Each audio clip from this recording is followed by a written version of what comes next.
প্রাচীন মিশরীয়রা ঈসা আলাইহিস-সালামের জন্মের প্রায় ৩,০০০ বছর আগে সাইনোসাইটিস মাথা ব্যথা সম্পর্কে প্যাপিরাসে লিখে গিয়েছিল। বিভিন্ন সভ্যতা সময়ের সাথে সাথে বিভিন্নভাবে এর চিকিৎসার চেষ্টা করেছে। বেশিরভাগ ক্ষেত্রেই গাছপালা বা ঝাড়ফুঁকের উপর নির্ভর করা হয়েছে। ১৯ শতকের শেষের দিকে সাইনোসাইটিস মেডিকেল স্টাডির বিষয় হয়ে ওঠে। স্বাগতম।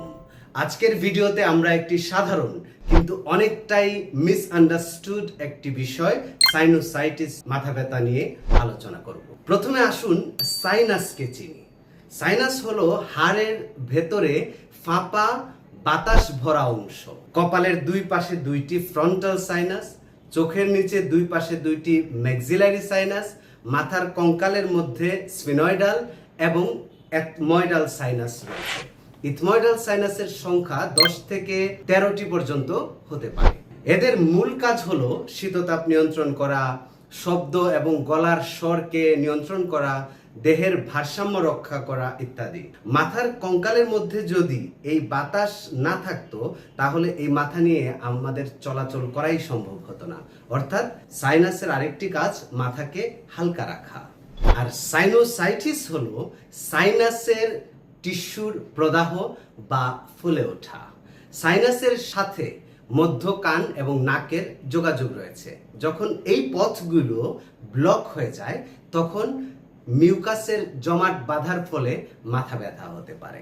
এই মাথা ব্যথাটি সাধারণত কপাল, গাল বা চোখের পিছনে গভীর থরথর অনুভূতি তৈরি করতে পারে। সাইনোসাইটিস হতে পারে শিশু থেকে বুড়ো যে কারো, এমনকি আপনার পোষা কুকুর, বেড়ালেরও হতে পারে।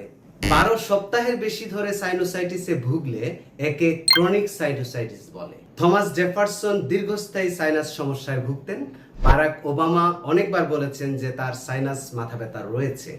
সাইনোসাইটিস সেই জিনিস যা একজন প্রাপ্তবয়স্ক ব্যক্তিকেও শিশুদের মতো কাঁদাতে পারে। এখন আসুন জেনে নিই কি হলে বুঝবেন আপনার মাথা ব্যথাটি সাইনোসাইটিস। মাথা ব্যথার সাথে মুখমণ্ডলের ব্যথা, বিশেষ করে নাকের দুই পাশে, কপালে, চোখের পিছনে। নাক বন্ধ থাকা, ঘন সর্দি, গন্ধের অনুভূতি কমে যাওয়া, রাতের বেলায় কাশি হওয়া। যদি আপনি এই লক্ষণগুলো অনুভব করেন তবে আপনার সাইনোসাইটিস হয়ে থাকতে পারে। প্রাথমিকভাবে বাড়িতেই আপনি চিকিৎসার জন্য কিছু ব্যবস্থা করতে পারেন, যেমন গরম পানির একটি পাত্র থেকে বাষ্প গ্রহণ করা নাক দিয়ে, যা সাইনাসগুলির বন্ধ হয়ে যাওয়া রাস্তাকে পরিষ্কার করতে সাহায্য করতে পারে। নাকের স্যালাইন যেমন নরসল ড্রপ বা স্প্রে, এগুলো আপনার নাককে বা নাসারন্ধ্রকে আর্দ্র করতে সাহায্য করবে।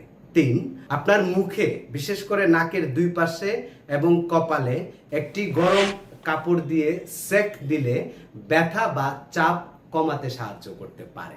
কখন ডাক্তার দেখাবেন? যদি আপনার নেওয়া ব্যবস্থাগুলোতে কাজ না হয় তাহলে অবশ্যই ডাক্তার দেখাবেন। ডক্টররা ডিকনজেস্টেন্ট দিতে পারেন, যা নাক এবং আলটিমেটলি সাইনাসের প্রেসার কমাতে হেল্প করবে। যদি ব্যাকটেরিয়াল সংক্রমণ সন্দেহ হয় তবে অ্যান্টিবায়োটিক সাজেস্ট করবেন। প্রদাহ বেশি হয়ে গেলে কমানোর জন্য কর্টিকোস্টেরয়েড প্রেসক্রাইব করতে পারেন। আবার চিকিৎসা চলাকালে যদি আপনার মাথা ব্যথা না কমে বরং বাড়তে থাকে এবং নতুন করে জ্বর হয়, ঘাড় নাড়াতে না পারেন, চোখের চারপাশে ফোলা অথবা দৃষ্টিতে পরিবর্তন হয়, তাহলে আবারও ডক্টরের কাছে যাবেন, কারণ এগুলো অন্য কোনো গুরুতর সমস্যারও লক্ষণ হতে পারে। আশা করি ভিডিওটি আপনাদের সাহায্য করবে। এ বিষয়ে কোনো প্রশ্ন থাকলে নিচে কমেন্ট করবেন অথবা সরাসরি যোগাযোগ করবেন আমাদের ওয়েবসাইট www.drgiri.com। দেখা হবে পরবর্তী ভিডিওতে। ধন্যবাদ, ভালো থাকবেন।